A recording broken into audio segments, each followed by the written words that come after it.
Welcome back to HLN. We start with breaking news from Florida. There is a verdict in the We, of course, are following the story of Trayvon Martin, his death, anger over it. He was killed by a neighbor watch leader, and it is mounting the anger. Students at several Florida White House this morning, President Obama had some words of support for Trayvon's family. Here's the president.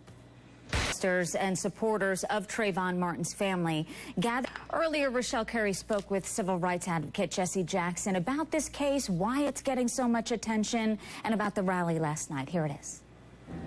The killing of Trayvon Martin has prompted a lot of parents to sit down and speak with their kids and talk about this, about survival in this society, and what to do if they find themselves in a situation similar to Trayvon's. Even Trayvon's mother said, "This is not only my son, it's your son." One family had that talk with their 11-year-old boy. You can see how they handled it.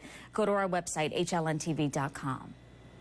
We're talking heroes now, and if you know someone in your neighborhood who makes a big difference helping others, we want to know about them. Anderson Cooper shows you how to nominate a CNN hero.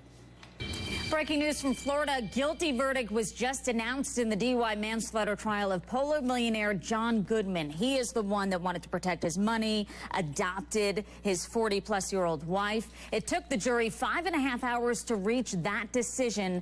The verdict was read in court. Do we have sound of that? Yes, we do. Let's listen.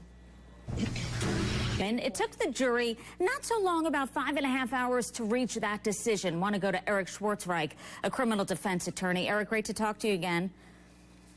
Good afternoon. How are you? So in this case, John Goodman took the stand. He got on the stand. I guess he figured he had nothing else to lose. And he said that he drank after the fact, after the crash. And he left the scene, he said, because he figured there was nothing else he could do. Eric, doesn't seem like the jury bought that for a second.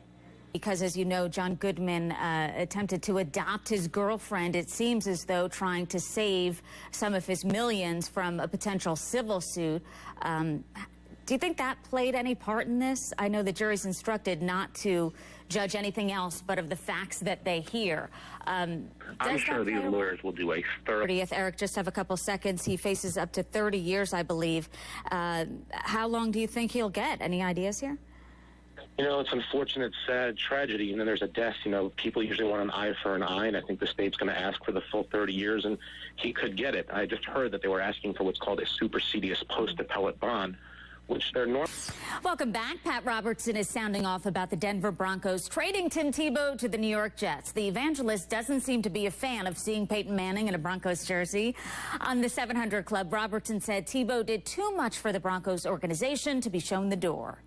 Tim Tebow is one of the NFL's most openly religious players, known for doing that, as you see behind me, dropping down on one knee to say a prayer after a touchdown. It's known now as the Tebow. But some are wondering if he will have a test of faith in his move to the Big Apple, New York. CNN's Jeannie Most takes a look. Our thanks to Jeannie Most for that. Coming up, President Obama is speaking for the first